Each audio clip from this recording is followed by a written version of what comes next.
Pues estamos por iniciar esta conferencia, doctor Francisco Alcantú Marín, de una larga trayectoria en todo lo referente a temas de educación multimodal, educación relacionada con discapacidad, y en este caso el tema principal sobre autismo, el tema de este día. Muchísimas gracias por estar con nosotros en este momento, pues a la distancia, pero unidos por un mismo propósito, el de escucharlo y de alguna manera compartir experiencias que nos serán de muchísima utilidad para todo el estudiantado del sistema de enseñanza abierta, dada la experiencia, la gran motivación y las publicaciones y las investigaciones que ha hecho usted en su trayectoria académica. Son más ya de 15 años que se dio el primer contacto entre el profesorado del sistema abierto con usted. Han tenido oportunidad de tener experiencias mutuas, incluso visitas allá a España que se van a repetir, yo creo, en próximas fechas, tanto de allá para acá como de aquí para allá. Y queda pues la oportunidad de escucharlo, doctor. Muy agradecido no solamente por proporcionar sus conocimientos a todos nosotros, sino por darnos la oportunidad de iniciar la plataforma de webinars del sistema de enseñanza abierta. Es todo suyo el ambiente virtual, doctor Francisco Alcantú. Bienvenido a este espacio. Ok, me dais paso para las diapositivas y empezamos la charla.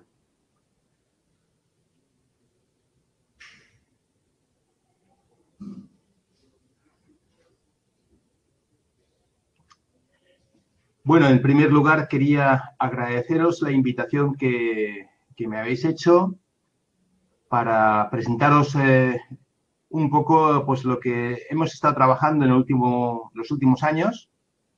El título de charla le hemos dado este título, que es Estado actual del conocimiento sobre la detección, diagnóstico e intervención en trastornos del espectro del autismo. Es un poco pretencioso porque hablar del estado actual del conocimiento es acabar de decir la frase y posiblemente ya estar anticuado. La evolución y el número de publicaciones que hay al respecto del autismo es tan grande que es muy difícil estar totalmente actualizado. Ahí tenéis una gráfica que demuestra lo que estoy diciendo. Desde el año 42 aproximadamente hasta la actualidad, pues el número de publicaciones que se han producido ha crecido de forma exponencial, ¿no? Estar al día en temas de intervención o de diagnóstico en autismo en cualquier edad, pues resulta francamente difícil. Yo he calculado que aproximadamente se publican al día del orden de las 500, 600 páginas, con lo cual intentar leer y estar al día de toda esa información resulta francamente difícil. Hay que especializarse y en ese sentido, pues yo lo que voy a hacer ahora es simplemente dar una presentación general de cuál es el estado de la situación alrededor de lo que sabemos del autismo en su rama de lo que es la detección del trastorno, lo que es el diagnóstico y cómo podemos intervenir en la escuela, a nivel educativo. Para empezar, pues algunas definiciones que no porque falta de ser conocidas es necesario que las recordemos de alguna forma, ¿no? En primer lugar, una definición conceptual de lo que es el TEA, lo que es el autismo, lo que es el trastorno del espectro del autismo. Hoy en día lo entendemos como trastornos del neurodesarrollo que se caracterizan fundamentalmente por dos grandes dimensiones en su déficit. Uno, que hace referencia a déficit en la comunicación y en la interacción social, y una segunda dimensión, y es que están presentes conductas restrictivas, digamos, rigidez mental, estereotipias, que son muy características de este tipo de trastornos. Esto está recogido en la última publicación del DSM-5, de la Clasificación Internacional de Trastornos Mentales, del APA, y en la actualidad en el FIED 11, publicado en mayo pasado, pues también se recogen las mismas características diagnósticas, aunque ya aquí se incluyen diferentes tipos de TEA, de trastorno de espectro autismo, en función de la funcionalidad que alcanzan estas personas. Lo importante es que entender que el autismo no es una enfermedad, es un trastorno del neurodesarrollo que se convertirá con el tiempo en una condición de vida, es decir, va a perdurar durante toda la vida del individuo y va a causar un impacto importante en la familia y en la sociedad. De acuerdo con el Centro de Control de Enfermedades de Estados Unidos, en Estados Unidos la tasa de prevalencia global del trastorno se cifra en torno a 1 cada 68 niños nacidos.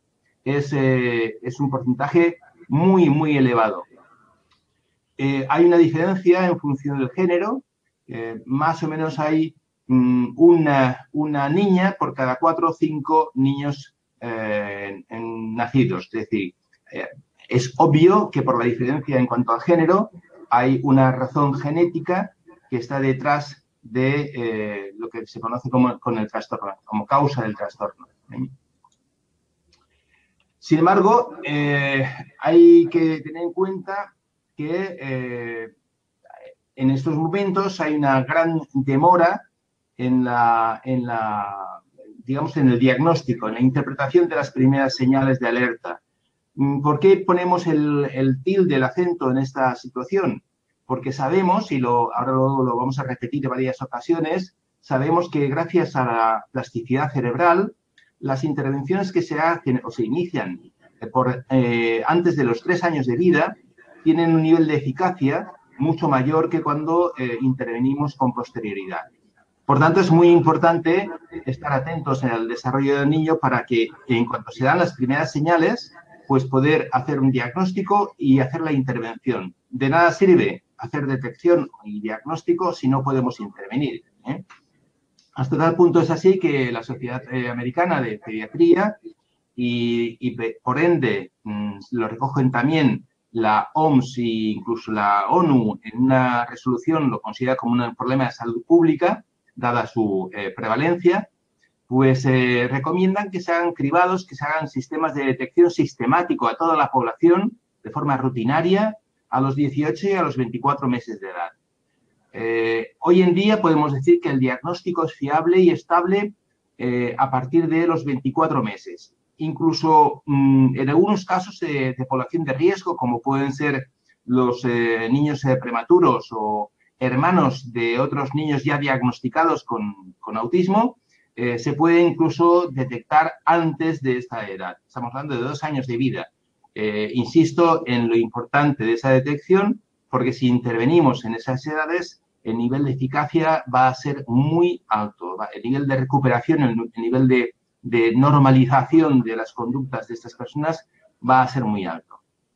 Sin embargo, en la actualidad los diagnósticos aún se producen entre los 2 y los 6 meses, perdón, los 2 y los 6 años.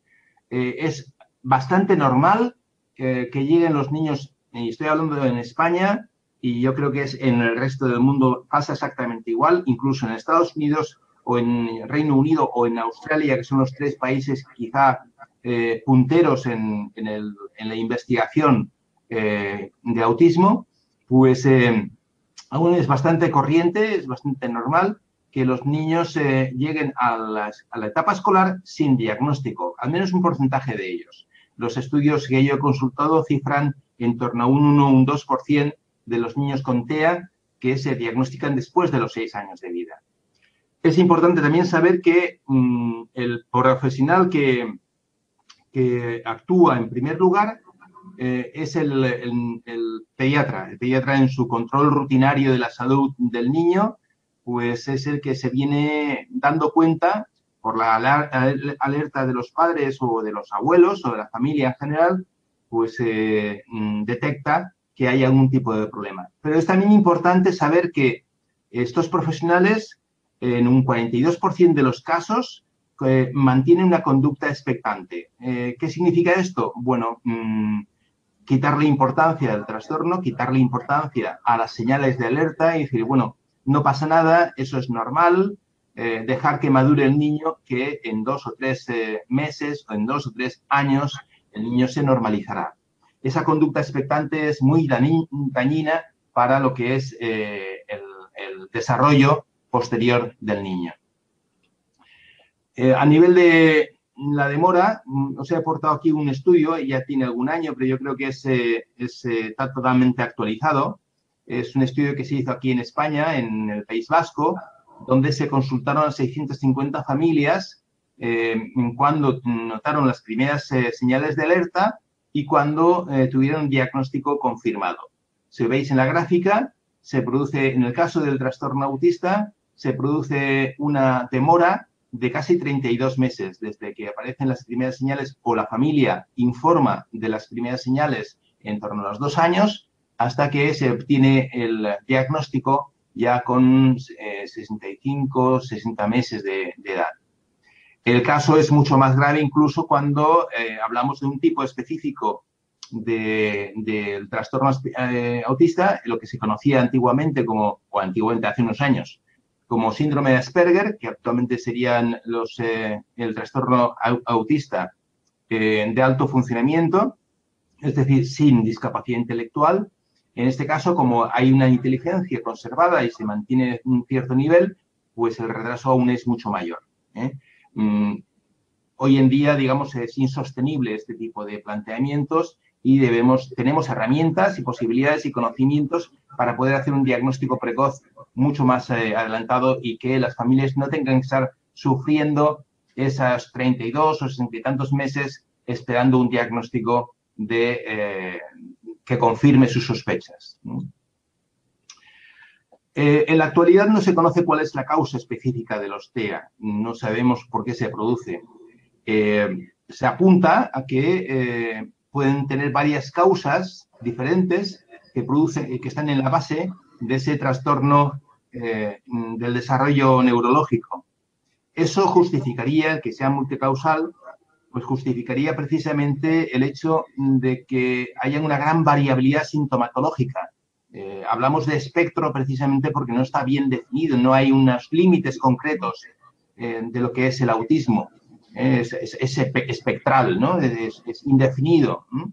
Esa gran variabilidad pues, podía justificarse precisamente porque hay muchas razones, muchos elementos diferentes que pueden actuar a lo largo del desarrollo del individuo, desde la gestación hasta los 3 años, que es cuando consideramos que el cerebro humano ya ha acabado su maduración, que pueden incidir en alterar ese desarrollo y, consecuentemente, provocar o estar en la base de la justificación de la aparición de esos síntomas comportamentales que normalmente observamos en los niños con TEA. En la actualidad no existe ningún marcador biológico o imagen cerebral con TAC o resonancia magnética que nos permita detectar con fiabilidad y diagnosticar con fiabilidad el TEA. Normalmente nos basamos siempre en la evaluación de síntomas comportamentales con instrumentos objetivos, psicométricamente validados y con alta fiabilidad, pero que son, en definitiva, observación de las reacciones que provocamos en los niños. Gracias a esos instrumentos podemos detectar los niveles de gravedad que puedan tener. Ahí tenéis una gráfica que he intentado dibujar para que entendamos por qué se produce esa alteración, ¿no? Ahí, a la izquierda tenéis los factores genéticos que he comentado que son evidentes y que justificarían, por ejemplo, esa diferencia tan grande entre el número de casos de varones y de mujeres. Y a la derecha tenéis esos factores ambientales. Debe existir algún tipo de predisposición genética para que los factores ambientales incidan en el desarrollo del cerebro. Esa predisposición o esa incidencia es lo que en la actualidad estudia la epigenética. La epigenética es una rama de la genética relativamente joven, empieza a publicarse alrededor de la epigenética alrededor de los años 50 del siglo pasado y intenta explicar pues, lo que todos presumíamos, ¿no? Cuando se intentó descomponer lo que es el genoma humano, pensábamos que ya conoceríamos las causas de todas las enfermedades, pero nos dimos cuenta que el ser humano tiene unos 20.000 genes y que no son tantos, ¿no? Las combinaciones posiblemente pues, deberíamos empezar ya a repetirnos unos otros y todos somos personas individuales y diferentes. Y además, si comparamos nuestro genoma con otros animales, incluso en bajo nivel, como son los reptiles, pues nos damos cuenta que la diferencia genética es relativamente baja, en torno a 20 o 30 genes justifican la diferenciación de especies, ¿no? En ese sentido, pues la epigenética lo que estudia es que precisamente hay determinados tipos de proteínas, determinados tipos de indicadores, de activadores, que en combinación con variables ambientales hace que se generen cambios en el organismo, cambios siempre adaptativos a los entornos que se va desarrollando. Eso es la explicación del ser humano y de la evolución propia de la especie. En este sentido, pues ahora veremos, cuando veamos algunas gráficas de la prevalencia, cómo en los últimos años hay un alto índice de casos, porque posiblemente tenemos unos factores ambientales diferentes, extraordinariamente diferentes a los que el ser humano vivió no más allá de hace un siglo o incluso, si me apuráis, 50 años, ¿no? Esas alteraciones epigenéticas son las que están en la base de esa alteración del neurodesarrollo, que provocarán una alteración y diferenciación neurológica, que provocará a su vez un cambio en la plasticidad sináptica y que eso va a provocar estructuras y vías neurológicas disfuncionales que están en la base de los trastornos del neurodesarrollo, entre ellos el TEA, pero también son comunes con los trastornos de atención o los trastornos de hiperactividad o la discapacidad intelectual en sí misma. Ese sería un poco el esquema de lo que estamos viendo, de lo que estoy comentando. Hay unos patrones alterados de la interacción con el entorno. Esas alteraciones pues, se deben a que hay una susceptibilidad genética y unos factores ambientales que coinciden y hacen que se produzcan esas alteraciones. El resultado pues, sería una trayectoria de desarrollo con un comportamiento de presentación de síntomas de TEA y si nosotros intervenimos de forma temprana, insisto, por debajo de los 3 años, pues podemos conseguir que se desarrolle, que el desarrollo de la persona, del niño, sea más normalizado con una reducción de la importancia, de la gravedad de los síntomas del TEA. Nunca curación, pero sí una aminoración de la intensidad de esos síntomas y, por tanto, mayores probabilidades de integración e inclusión social y educativa. Esa interacción con el medio ambiente a lo largo de toda la vida es especialmente importante en la etapa infantil porque determina, como decíamos antes, la estructura y el funcionamiento del cerebro.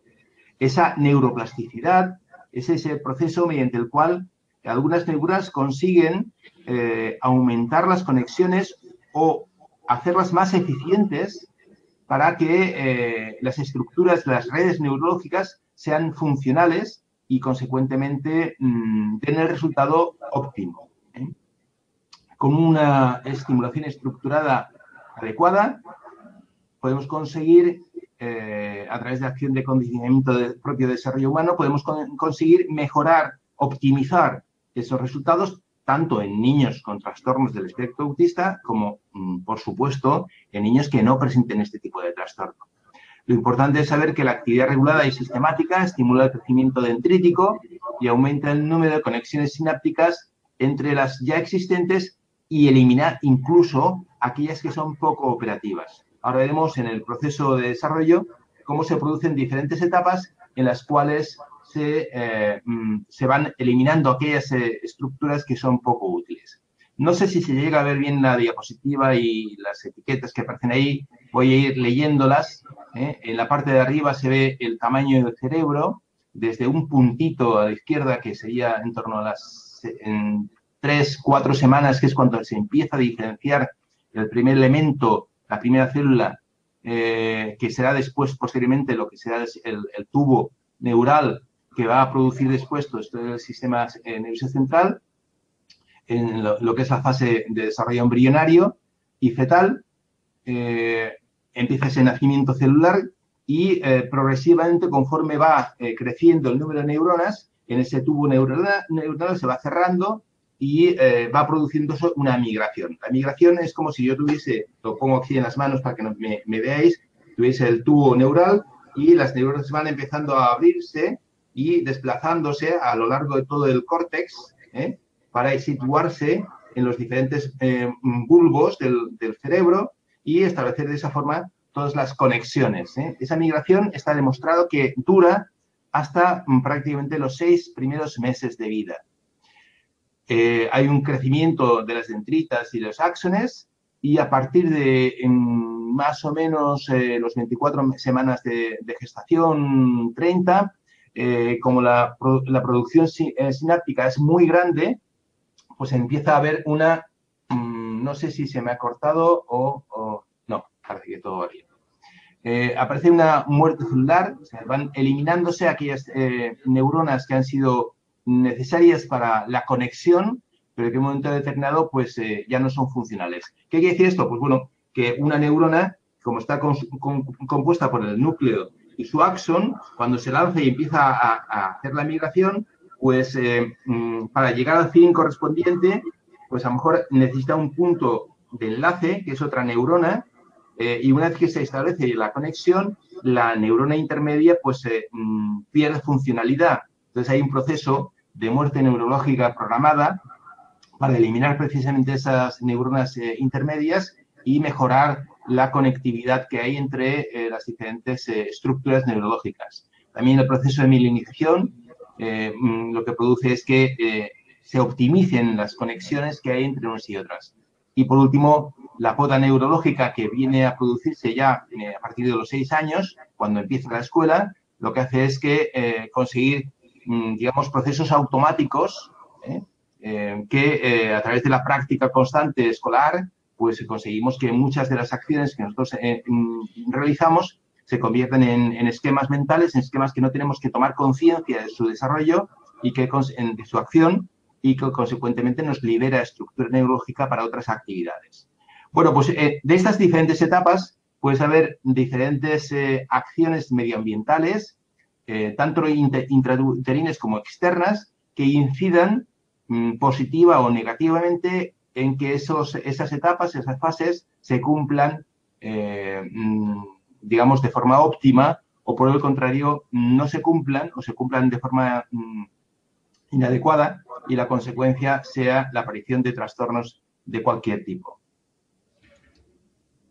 Este sería un esquema semejante a lo que estamos diciendo antes, esos procesos neurológicos iniciales. Aparece un déficit de orientación de atención conjunta, como consecuencia de ese déficit de atención conjunta e interacción con el medio, o sea, falta de sonrisa social, por ejemplo, típica de los niños con TEA, al no ver sonrisa social, bueno, pues los padres no interactúan de la misma forma que cuando el niño sonríe y es agradable, ¿no? Eso lo que produce es una menor muerte neurológica, esa poda que estamos diciendo, esa muerte neurológica no se produce y lo que se traduce en que hay un volumen del cerebro en las personas con autismo mucho mayor. Ese mayor volumen lo que se traduce también es una desorganización neurológica que va a producir como consecuencia un trastorno comportamental. Pues bien, si intervenimos con atención temprana, insisto, con la misma idea, antes de los 3 años, podemos conseguir no la curación, pero sí la reducción de los síntomas de TEA. Es decir, somos optimistas. Somos optimistas porque aunque no curamos, lo que sí podemos hacer es, somos eficaces en cuanto a el tratamiento o el resultado que se obtiene con estos niños. No es algo nuevo. Ya Rutter en el año 70, en un estudio de seguimiento, evidenció que hay una minoría de los casos, en aquel estudio, en torno a 1,5% de los niños diagnosticados con autismo, en la edad adulta presentaban un nivel de funcionamiento normal. 30 años después, en otro estudio, Sigman y colaboradores, en el año 99, hablan de un 17% de recuperación. Gilbert y colaboradores, también un estudio de seguimiento con 28 casos diagnosticados de TEA antes de los 3 años, pues después de un seguimiento de varios años, hablan de que hay un 25% de casos que cambian el diagnóstico. Es decir, se observa, en la literatura es algo más o menos frecuente, que se informa de casos que han remitido o que simplemente no cumplen el criterio del trastorno de espectro autista, lo que no significa que estén curados, sino que gracias al aprendizaje se han oscurecido, digamos así, las conductas que son sintomatológicas y que, recordemos antes, como os decía, son las que nos permiten, por observación, ver si el niño tiene o no tiene este trastorno. La última revisión de Health y colaboradores del 2008 concluye entre que el 3 y el 25% de las personas que inicialmente se diagnostican como autistas, pues son capaces de desarrollar competencias generales sociales y comunicativas semejantes a aquellas personas de desarrollo típico. En resumen, podemos decir que hay evidencias que nos hacen pensar que una intervención temprana, antes de los 3 años, con la intensidad de intervención adecuada, pues puede provocar cambios significativos en la conducta del niño. En cuanto a la prevalencia, que es otro de los temas que vamos a trabajar, pues antes de continuar, pues como no sé muy bien, no sabía muy bien cuál era el público al que me iba a dirigir, introduje esta diapositiva para diferenciar lo que es conceptualmente la prevalencia, ¿no? La prevalencia hace referencia al porcentaje de casos existentes. Es decir, de cada 1000 habitantes o cada 100 habitantes, pues cuántos de ellos conocemos que hoy tienen autismo. La incidencia hace referencia al número de casos nuevos. En el caso del autismo, como no es primero, no es una enfermedad, es un trastorno, y segundo, no es de obligado cumplimiento su registro, no sabemos cuántos casos nuevos se producen. Lo que sabemos es cuántos casos existentes hay cada año. Por tanto, la diferencia de un año a otro podemos estimar que será la incidencia, el número de casos nuevos que aparezcan. Habría que restarle, obviamente, las disfunciones o los posibles casos, no de curaciones, pero sí de casos que no cumplen el criterio después de un tiempo determinado.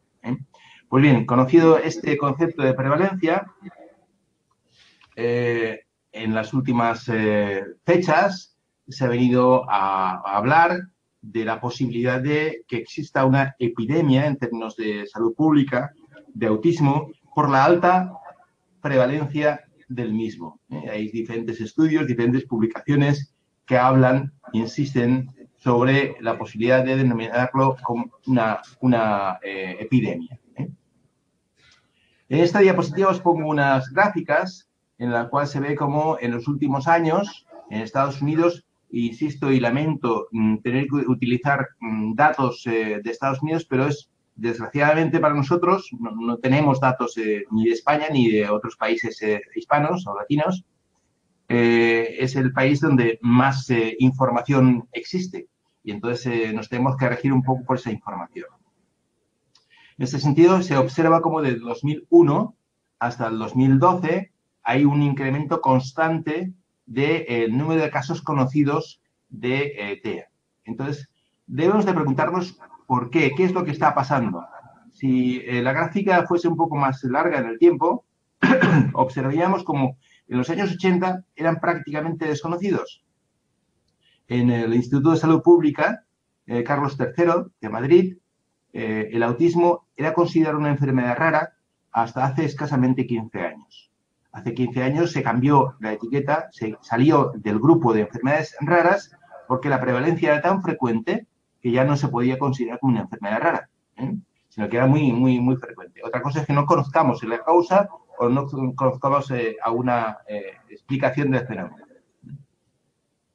Ahí tenéis otros datos. Estos datos son numéricos, también es del CDC de Estados Unidos, donde para evitar problemas metodológicos se mantiene una constante, cada 2 años se hace un estudio sobre los niños que cumplen 8 años ese año y sobre una muestra, como veis, bastante importante, en torno a 300, 400.000 niños vigilados.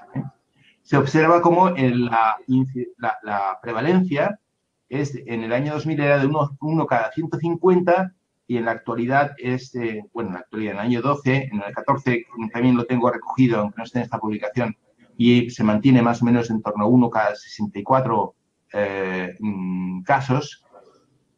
Es un incremento pues, muy significativo. Internacionalmente se acepta que la prevalencia del autismo más o menos va alrededor del 1 al 2% de los niños nacidos. Estos son estudios de España. Os los he puesto simplemente para que veáis que he hecho el esfuerzo de intentar conseguirlos, pero también es una evidencia que la mayor parte de ellos son tesis doctorales, son muy localizadas y son estudios retrospectivos, ex post facto, ¿no? No son estudios diagnósticos como tal. Las prevalencias son muy bajas, a excepción de los dos últimos estudios, el de Canal y el de Forceda y Escandero y Castro, que ya son estudios de diagnóstico. En un caso es el estudio de validación del MChat en población española, y en otro caso se utilizan técnicas diagnósticas como la ADIR y helados a una población de una isla de Canarias, de Gran Canaria, donde los índices de prevalencia ya son semejantes a los que se conocen a nivel internacional. Una de las razones que se arguyen a la hora de justificar esas diferencias son los cambios de criterios diagnósticos. En esa gráfica veis cómo con diferentes símbolos están utilizados pues, el criterio de Kanner, que fue el primer criterio diagnóstico, el de Rutter, el DSM-3, DSM-4, CIE-10, etcétera, etcétera. Conforme nos vamos acercando a la actualidad, veis cómo el número de casos va aumentando, también cuando cambiamos el criterio aumentan por sí. De hecho, en la actualidad, con el DSM-5, el criterio diagnóstico ha sido mucho más dúctil, más difícil de delimitar y el número de casos que ya están apareciendo es mayores. Con lo cual, una de las razones por las cuales podía estar detrás de ese incremento de los datos de prevalencia es que se han cambiado los criterios diagnósticos desde el principio del siglo pasado hasta la actualidad. Otra razón también son los cambios de diagnóstico que se pueden producir. En esa gráfica que tenéis ahí, os he puesto en negro está el índice de prevalencia de casos, digamos, de discapacidad intelectual, simplemente, ¿no? Que, como veis, va descendiendo progresivamente conforme nos acercamos a la actualidad. Y en TEA ocurre justo lo inverso, va subiendo, cada vez hay más casos de autismo. ¿Por qué se produce esto? Pues bueno, pueden haber diferentes razones. Hay bastantes razones al respecto. Uno de ellos son los recursos. Al ser una enfermedad o un trastorno desconocido, sin saber, ignorando, digamos, cuál es la causa, ha hecho que la presión social de las familias alrededor de este trastorno ha hecho que muchas organizaciones, muchos políticos, pues pongan toda la carne del asador y pongan recursos para atenderlos, obviamente quitándolos de otros, por decirlo así con claridad. Eso ha hecho que muchos diagnósticos que antes simplemente era de retraso mental, era discapacidad intelectual, pues haya cambiado y en la actualidad, con que tengan simplemente algunos rasgos que duden, pues automáticamente se utiliza la etiqueta de autismo simplemente por poder acceder, digámoslo así, a los recursos sociales y educativos que de otra forma no tenían derecho. Esta gráfica que tenéis es un estudio del año 2015, donde se observa también cómo va descendiendo la tasa de prevalencia de la discapacidad intelectual, cómo sube la prevalencia de solo el trastorno espectro autista, cuando se da la combinación de los dos trastornos, cómo sube, pero se mantiene un poco más bajo, más alejado del anterior. Es importante ver esto porque el hecho de que aparezcan más casos de autismo de altas competencias, es decir, sin discapacidad intelectual, pues puede también estar en la base del incremento de la prevalencia existente en la actualidad.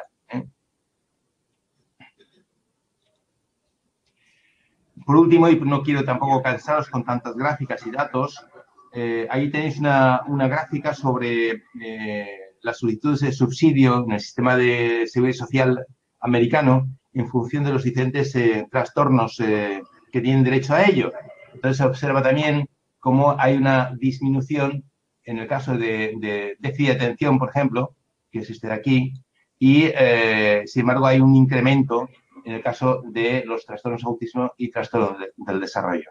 Bueno, todo nos viene a decir lo mismo. Discapacidad intelectual desciende, todos descienden. El TDAH incluso, que era un trastorno de moda hace 20 años, perdón, hace 10 años, pues va descendiendo mientras que el número de personas con autismo va incrementándose.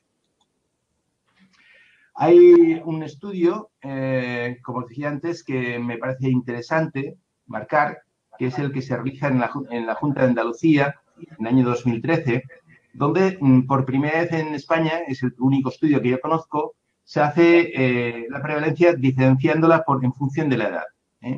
Entonces, si observáis en la gráfica, la prevalencia cada 10.000 en la edad infantil es mucho más alta que la de edad adulta. Esto nos hace pensar que lo que ocurre es que ahora estamos diagnosticando mucho mejor y que en la edad adulta existen muchas personas con autismo mal diagnosticadas, posiblemente hospitalizadas o institucionalizadas en centros psiquiátricos con tratamientos médicos poco eficaces porque en su momento pues posiblemente no fueron debidamente diagnosticados. Para que nos hagamos una idea, en el Reino Unido esta gráfica es prácticamente horizontal. Existe el mismo porcentaje de casos diagnosticados en infantil que en edad adulta. Esta diferencia viene a justificarnos, como os decía antes, que en estos momentos se está diagnosticando mejor y también estaría en la base de esa aparición de una prevalencia más alta. Y por último, para trabajar el último tópico de esta charla de cuál es el estado actual del diagnóstico, detección e intervención en trastornos del espectro autista, pues comentar algo sobre la intervención. Es importante que veamos que el número de métodos y técnicas y estrategias de intervención que hay alrededor, que se han desarrollado, que hay literatura alrededor del TEA, es sumamente elevado. Hay una publicación, el DREAM, en el año 2006, enumeran más de 100 métodos distintos de intervención. Eso hace que exista una gran cantidad de siglas, de métodos, de técnicas, que lo que generan es una gran confusión entre las familias, que hace que no sepan cuál es el método que tienen que utilizar y que lo normal es que prueben varios de ellos. La consecuencia es que al mezclar diferentes métodos, pues el nivel de conocimiento o evidencia sobre la eficacia de alguno de ellos en particular, pues desciende precisamente porque los niños están sometidos a diferentes tratamientos que muchas veces incluso son contradictorios entre ellos. He hecho ahí una pequeña clasificación de diferentes tipos de técnicas de intervención. No hablaré de la biomédica, porque en principio la farmacológica, aunque sería lo más deseable posiblemente, lo más fácil, no es eficaz, no elimina los síntomas, puede aminorar pues, algunos síntomas colaterales o comórbidos, como es la ansiedad o como es el trastornos obsesivo-compulsivos, pero en ningún caso cura los trastornos del espectro autista. Puede, insisto, ser utilizado de forma complementaria, pero en ningún caso va a conseguir eliminar la sintomatología.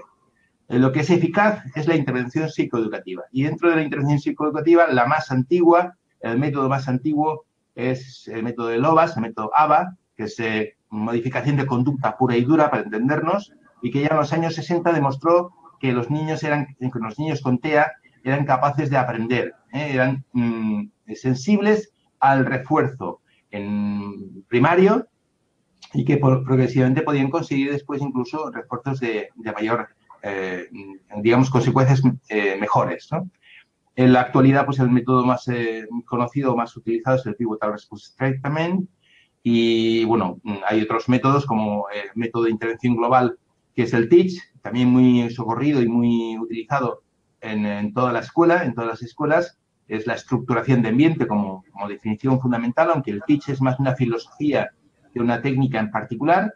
Y a nivel de intervención temprana, pues fundamentalmente los métodos basados en el desarrollo, es decir, los que intentan llevar al niño a la pauta del desarrollo normativo por edad que le corresponde a cada uno de esos niños. Es importante, desde mi punto de vista, marcar que para ser eficaces es necesario conseguir un alto nivel de intervención, de intensidad en la intervención. Eso significa que son muchas horas de trabajo. Esas horas de trabajo de profesionales pues llevarían a la ruina familiar, a la familia más potente que os podáis imaginar. Esa es la primera razón. Y la segunda razón es que si conseguimos que los padres interactúen mejor con sus hijos, pues conseguiremos precisamente multiplicar los efectos de la intervención. Esas dos razones, la falta de posibilidades económicas para llevar una intervención intensiva y el conocimiento de que una intervención con padres puede mejorar la interacción con los niños, ha hecho que la mayor parte de los métodos de intervención vayan incluyendo progresivamente a los padres con un papel importante como coterapeutas o como directamente mejorando su interacción con sus niños. Incluso hay programas específicos de entrenamiento para padres de niños con TEA para mejorar su eficacia. Deciros que todos los métodos pues tienen unos elementos en común, que progresivamente van incorporándolos conforme se va viendo que hay eficiencia en unos u otros, pues van mejorándolos y van incorporándolos, de forma que posiblemente dentro de unos años pues converjan la mayor parte de ellos en un método que lo que hace es, digamos, disponer de todos los recursos o las técnicas con evidencias de eficacia y que en función de las características del niño se combinan adecuadamente para el caso particular de cada niño. Lo que vamos a ver ahora son algunos de los principios que sabemos que son eficaces.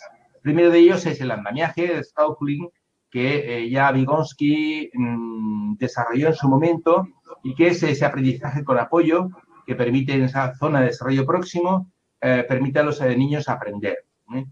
Hay diferentes tipos de andamiaje. Uno de ellos es el modelado. El modelado es eficaz.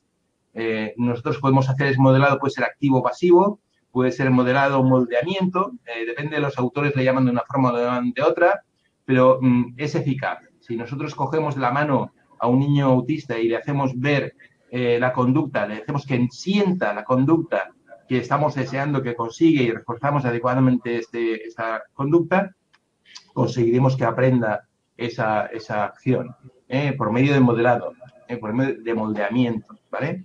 Por ejemplo, una de las técnicas que utiliza es el text. Cuando introducimos la petición, en primera instancia, cuando le enseñamos el objeto, hay una terapeuta en sombra, por detrás del niño con autismo, que actúa como si fuese un exoesqueleto, cogiéndolo los brazos para llevarlo a que haga la acción correspondiente. Bueno, pues es un moldeamiento, es sumamente eficaz y conseguimos que el niño llegue a aprender ese funcionamiento. El sistema de encadenamiento hacia atrás, pues también es un sistema eficaz que consigue una gran mejora.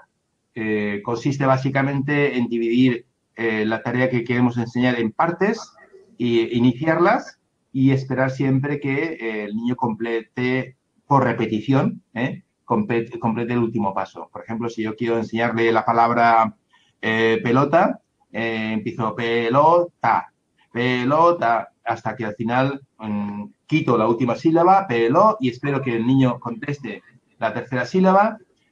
Cuando consigo la tercera sílaba, pues le digo solamente inicio la respuesta P y espero que conteste las dos sílabas hasta que consiga que nombre pelota, simplemente mostrándole el objeto.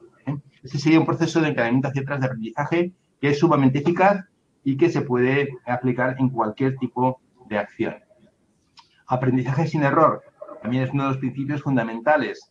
Consiste básicamente en evitar que el error sea un refuerzo. Eso se ve muchas veces en los programas de juego de ordenador, donde los niños sin trastornos se equivocan adrede porque es más reforzador el muñequito o la señal del error que el premio que se consigue cuando se consigue acertar la pregunta o la actividad que sea.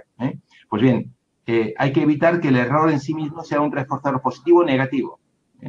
Eso se consigue en esa fotografía que tenéis ahí, no sé si la veis bien. Veis cómo la terapeuta está tapando una de las opciones de respuesta en el tablero, de forma que solamente hay una única respuesta. Cuando el niño ya coge la pieza y la coloca en el sitio, es cuando se asegura de que tiene éxito y progresivamente irá retirando el apoyo, que es el principio del Stauffling, del andamiaje, hasta conseguir la finalidad de aprendizaje. Refuerzo positivo, nunca negativo, sería otra de las formas de utilizar. Los niños con autismo son sensibles, son menos sensibles a los refuerzos sociales, son más sensibles a los materiales, es verdad. Pero es verdad que si nosotros acompañamos al refuerzo material, a la chuche, al caramelo, lo acompañamos de refuerzos sociales, llega un momento que, por condicionamiento también, hacemos que el valor del refuerzo material se extienda al refuerzo social, que es en definitiva, como todos hemos aprendido, y de esa forma conseguimos construir un comportamiento adecuado a las normas. La enseñanza incidental, bueno, pues hace referencia a que tenemos que aprovechar tenemos que estar siempre atentos a cualquier tipo de situación que se pueda producir para aprovecharla y poder, digamos, introducirla en la situación.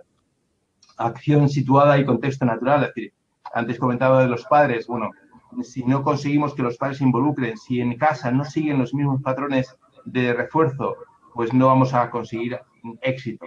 Es más, tenemos que hacerlos partícipes. Los que más saben de autismo son los padres de los niños con autismo. Los que mejor conocen al niño con autismo son sus padres. Y son ellos los que tienen que, además son los que van a disfrutar o sufrir, dependiendo de los casos, la situación, con lo cual es muy importante empoderarlos para darle herramientas que puedan, digamos, conseguir mejorar su estructura. Antes hablamos también de uno de los métodos, que es el TEACH, donde el entorno estructurado hace referencia a un tipo de aprendizaje de formas donde todo está debidamente señalizado con pictogramas, con paneles de anticipación, con agendas, con apoyos visuales para que ellos puedan conseguir entender el entorno que les rodea. Promoción del conocimiento, de la comunicación, perdón. Uno de los hándicaps más importantes que tienen los niños con autismo es el déficit comunicativo. Por tanto, utilizar cualquier tipo de sistema de comunicación aumentativa o alternativa nos permitirá mejorar la comunicación y, consecuentemente, vamos a conseguir de esa forma también mejorar, digamos, o atenuar los síntomas del TEA. Las nuevas tecnologías, no hay que decir que potencian muchísimas habilidades como atención, memoria, comunicación, pero hay que utilizarlas adecuadamente. Es decir, si cuando iniciamos la comunicación utilizamos un ordenador, seguramente fallaremos. Pero si después de utilizar ese elemento analógico, digamos así, de comunicación, somos capaces de llevarlo al ordenador, para que en el ordenador repita tantas veces como haga falta esa actividad, pues seguramente conseguiremos éxito. En resumen, para acabar, las personas con autismo tienen problemas de comunicación e interacción social, tienen dificultades en algunas situaciones sociales para mantener conversaciones, tienen intereses restringidos y problemas emocionales, tienen dificultades para comprender y desenvolverse en situaciones que implican relaciones con otras personas, pueden tener hiperactividad o hiporreactividad a estímulos sensoriales, suelen hacer cosas siempre de la misma forma, son rutinarios, son, digamos, rígidos. La rutina siempre les da seguridad, les ayuda a relajarse y a sentirse seguros, y son inflexibles en su pensamiento y les resulta muy difícil adaptarse e introducir pequeños cambios en la rutina diaria, lo cual puede suponer un gran reto para ellos. Requiere, por tanto, el autismo un abordaje integral a todas las necesidades. No vale de nada intervenir solamente en aspectos comunicativos o en aspectos educativos. Tenemos que intervenir como la persona en una globalidad, a nivel familiar, a nivel escolar, a nivel social. Es importante saber también que el trastorno le va a acompañar durante toda la vida, y eso significa que a lo largo de la vida tendrá diferentes necesidades y tendremos que ser lo suficientemente flexibles como para dar una respuesta adecuada a cada momento evolutivo de esta persona a lo largo de todo su ciclo vital. No entender el autismo no es excusa para no atenderlo. Yo creo que esa es una frase importante, no es mía, la he tomado como mía, la he tomado prestada, pero es importante entender ese significado. No hay excusas. La peor tragedia no es el autismo. La peor tragedia es la ignorancia que tenemos sobre el autismo. Y por último, para terminar, lo más importante para mí, que son vuestras preguntas. Me he saltado la diapositiva, que es esta de aquí, a través de las cuales espero también aprender. Muchísimas gracias y quedo a vuestra disposición para cuantas preguntas me queráis formular.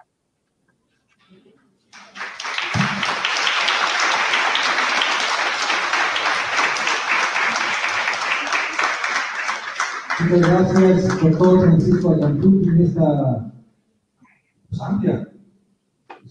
En un momento determinado hemos considerado muy importante el tema manejado y que ha provocado el interés de la audiencia. Tenemos 5 participantes, doctor. La mecánica que habíamos quedado el pasado miércoles era en el sentido de la posibilidad, la única que habíamos planteado, de que fuera por medio de tarjetas. Yo no sé, dado el número tan limitado de las preguntas, si permitiera que leyeran ante usted, ante la cámara, la pregunta, doctor. Por supuesto, como queráis. Bueno, entonces pedimos a Susana Contreras Ruiz que por favor pase aquí junto a mí. Vamos a hacer la pregunta. Buenas tardes, doctor. Mire, mi duda es, cuando coincidimos con un niño que padece este trastorno, ¿cómo deberíamos tratar de interactuar con él? Es decir, ¿de qué manera podemos abordarlo y qué acciones debemos evitar para no causarle algún tipo de perturbación? Primero, no hay un niño típico. Deberías que darme más datos. El trastorno de espectro autista se caracteriza por una gran diversidad de síntomas y de niveles de gravedad. Lo primero que tenemos que hacer es entenderlo y sobre todo no olvidar que es un niño. Y a partir de ahí todo será fácil. No es un enfermo, es un niño que ve las cosas, ve la realidad de una forma diferente a como tú lo estás viendo. Posiblemente, si estuviese ahí en la sala, estaría utilizando unos cascos como yo, pero no para oír mejor, sino para no oír, porque el ruido le molesta. Posiblemente utilizaría unas gafas para no ver en el sentido de que la luminosidad de la sala, a la 1 de mediodía en México, es tan grande que le puede molestar porque es sensible a la luz. Posiblemente, si le hablas, no te entendería, porque no entiende las palabras. Él escucha ruidos, pero si le manifiestas una comunicación con pictogramas, con imágenes, seguramente podrías llegar a entenderlo. Insisto que es una generalización lo que te estoy diciendo. No es una respuesta, porque la pregunta también, si me das datos concretos de un niño concreto, yo intentaría contestarlo más ajustadamente. Sí, le agradezco mucho su respuesta, doctor. Muchas gracias. Gracias. Sí. Bien, la profesora Miriam Estrada, bueno, de hecho, la pregunta era, ¿hay niveles de trastorno, síntomas iniciales, cuáles? De alguna manera ya lo ha contestado, no sé si quieren ampliar un poco. Las preguntas son, ¿hay niveles de trastorno? ¿Síntomas iniciales? ¿Cuáles? A ver, hay 2 tipos de poblaciones. La población de riesgo y la población sin riesgo. La población de riesgo hoy en día entendemos que son los hermanos de niños ya diagnosticados, o sea, los segundos hijos de un matrimonio o de una pareja que ya tienen un primer hijo con autismo, es una población de riesgo. Y los niños prematuros también son poblaciones de riesgo. En estos niños se puede ver con más facilidad los síntomas. En cualquier caso, un niño que en el primer año de vida no interactúa adecuadamente con sus padres, no sonríe cuando se les juega con ellos, no tiene interés por los objetos que le rodean, no responde, digamos, afectivamente, lo que entendemos afectivamente, ¿no? Con una sonrisa, con una caricia, con unas risas, y eso es tan bonito, ¿no? De ver en un bebé, pues es sintomático de que algo no produce bien. Normalmente los niños a nosotros nos llegan al centro a los 2 años cuando no aparece el lenguaje. Pero hay muchos síntomas antes que evidencian que algo está produciéndose inadecuadamente. Por ejemplo, la falta de atención conjunta. Cuando jugamos con un niño y le enseñamos un juguete, lo normal es que lo coja y lo quiere compartir contigo y te lo muestra. Eso se llama atención conjunta. Tiene una atención sobre un mismo objeto porque quiere compartirlo contigo. Los niños autistas no lo hacen. Hay muchas conductas que un profesional normalmente debe darse cuenta, pero es que los padres se dan cuenta también, sospechan. Y cuando un padre, una madre empieza a angustiarse porque su hijo no lo ve como el hijo del vecino o del amigo que hace tales cosas porque se ríen con ellos, disfrutan con su crecimiento, cuando unos padres te dicen, es que algo pasa, en el 90% de los casos, efectivamente, algo pasa. Bien, Rosa Laura Mota es otra de las estudiantes que quiere hacer la pregunta puntualmente a usted, doctor. Le pedimos que por favor pase y lea la pregunta. Hola, buenas noches, doctor. Le agradezco primero la conferencia que nos dio. En lo personal, yo tengo una sobrina que padece de autismo y su conferencia me ayudó más a ampliar el conocimiento acerca de cómo poder entenderla. Y bueno, mi pregunta más relacionada con la carrera que nosotros estudiamos es pedagogía. Y como mencionaba anteriormente, el incremento del diagnóstico de personas con autismo, ¿cree usted que es necesario implementar programas para este sector poblacional y ver si es un nuevo reto para nosotros como pedagogos investigar y crear contenidos para las necesidades de estos niños? Por supuesto. No solamente en la etapa escolar, sino incluso antes. Desgraciadamente, existen pocos pedagogos que se dediquen a etapas preescolares. Y esas etapas son sumamente importantes para todos los niños y en particular para los niños con trastornos. Con lo cual os invito a que os especialicéis precisamente en esas etapas preescolares, de 0 a 6 años, antes de que inicie la escuela oficial, digamos, la escuela normalizada, donde hay muy poca gente, muy pocos pedagogos que desarrollen contenidos para esos niños en particular. Muchas gracias, doctor. A vosotros.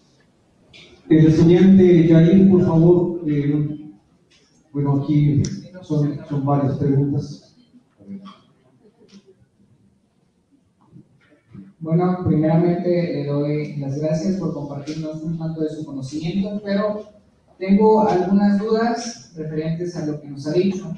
En el principio de su conferencia nos habló del concepto normalizar. Yo sé que a mí me causa un poco de conflicto.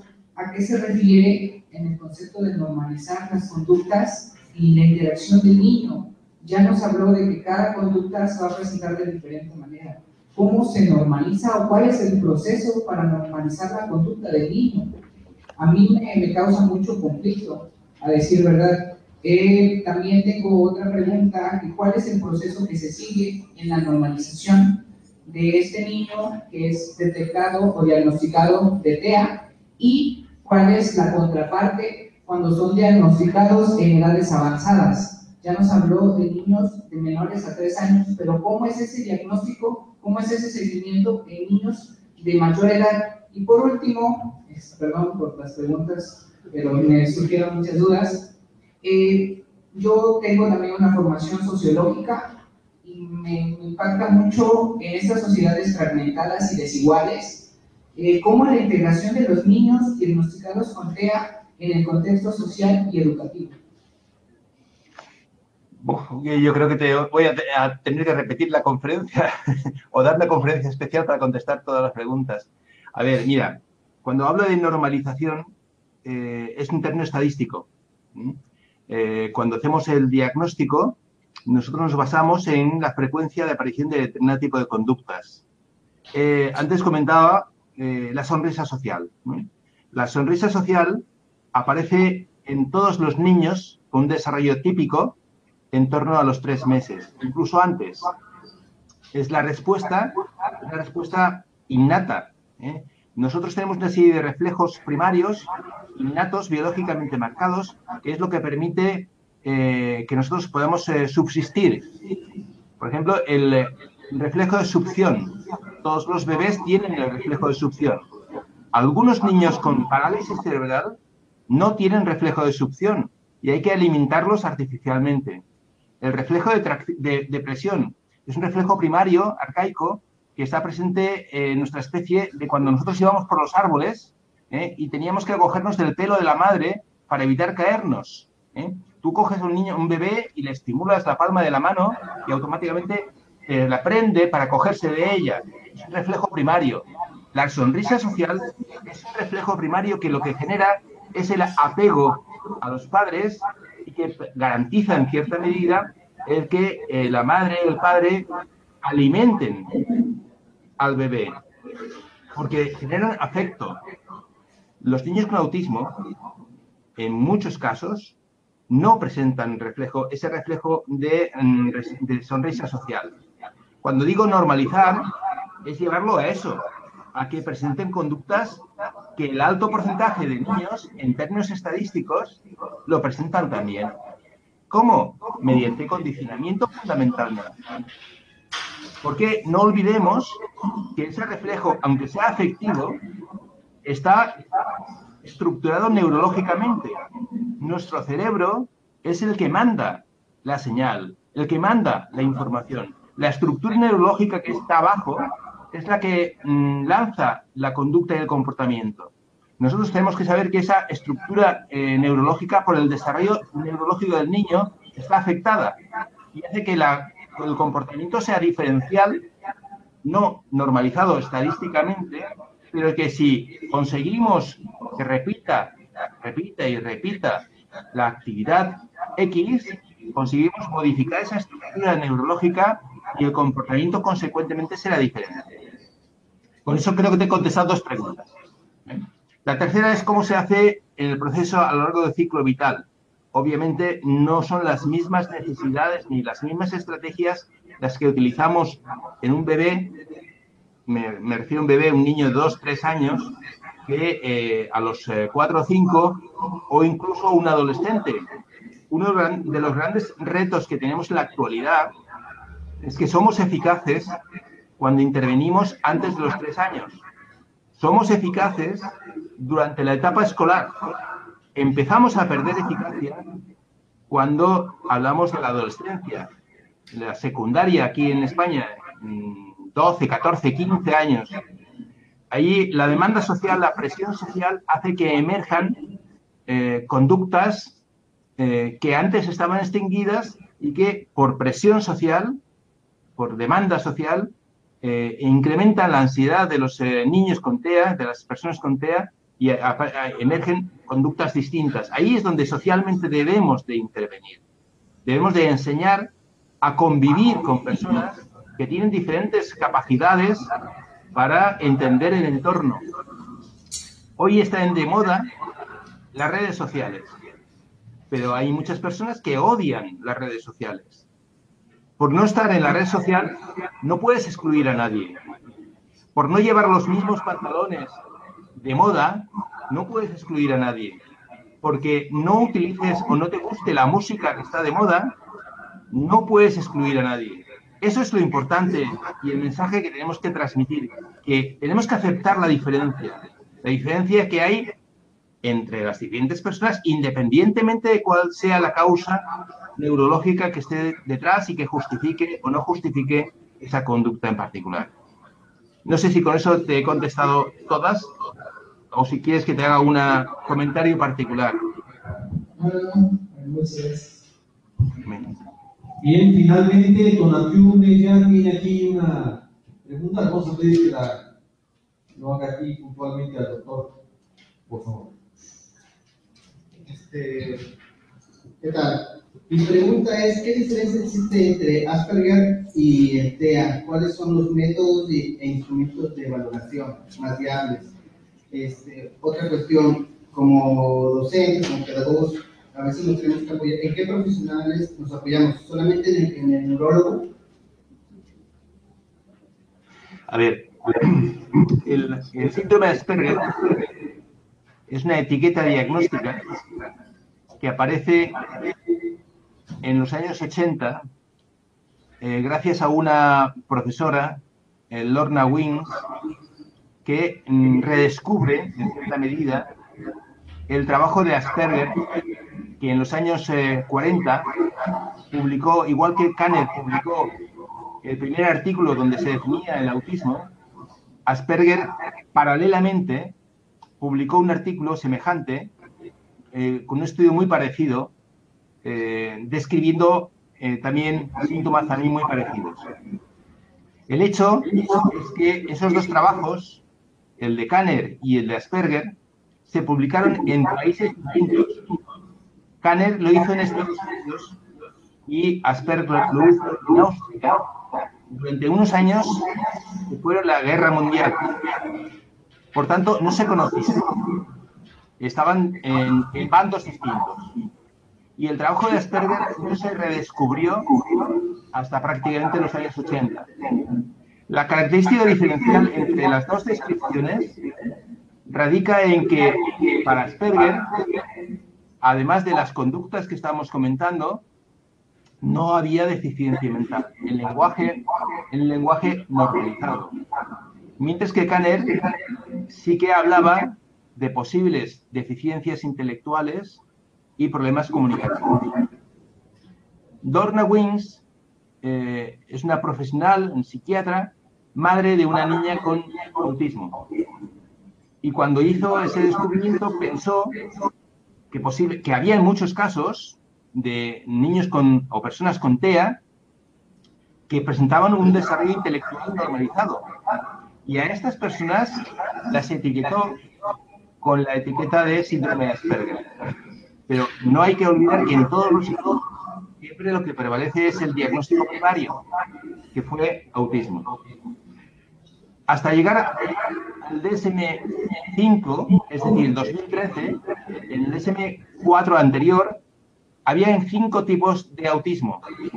En el DSM-5 se unifican y se considera un único tipo de trastorno, que es el TEA, el trastorno de espectro autista, diferenciándolo simplemente en función de la gravedad o de la aparición o no de discapacidad intelectual asociada. Eso conlleva a que para diagnosticar Asperger o lo que fuere, nosotros somos capaces de diagnosticar TEA antes de los 3 años, pero no podemos diagnosticar déficit intelectual hasta los 6, porque para diagnosticar discapacidad intelectual se requiere un coeficiente intelectual. No hay inteligencia por debajo de los 4 o 5 años. Por tanto, esa es la diferencia fundamental. En la actualidad se está dejando de utilizar la etiqueta de síndrome de Asperger y se suele utilizar el de trastorno del espectro autista de alto rendimiento, que en definitiva es sin discapacidad intelectual o inteligencia normalizada. Ok. Sí. Gracias. Estamos ya pues a punto de concluir esta pues muy enriquecedora interacción contigo, doctor Francisco, y que pues ha podido constatar el nivel de los estudiantes, el interés, que yo creo que esta aportación, esta lucecita que se abre ante ellos, abre una oportunidad de desarrollarse quizá en este campo como pedagogos y atender algo que es muy importante para la sociedad en cuanto a los niños que padecen este trastorno. En esta parte final, el doctor Francisco Alcantún Marín tiene la parte ceremonial, como básicamente en todas las universidades, y que es un reconocimiento a la aportación dada en esta videoconferencia que, gracias a la tecnología, ahora sí, se mantuvo estable y nos permitió no cortar en ningún momento. Creo que ahorita sí, mi tesis de la tecnología a punta de lápiz quedó allá en esta.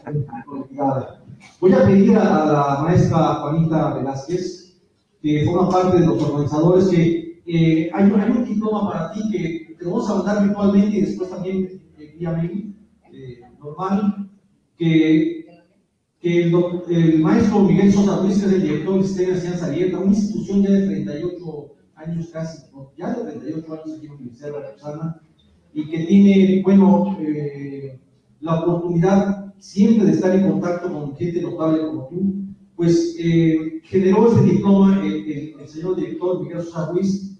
Aquí está Juanita conmigo, que ¿quieres que lo lees tú o lo leo yo?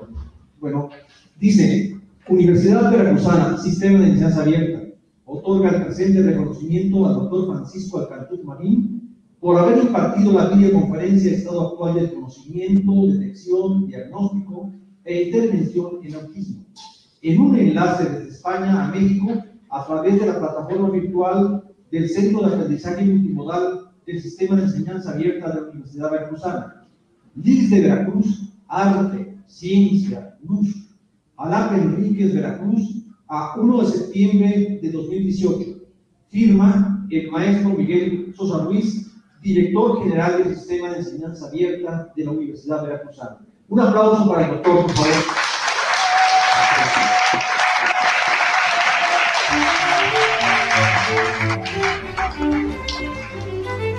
Bueno, no sé, después de esta experiencia, señoras, si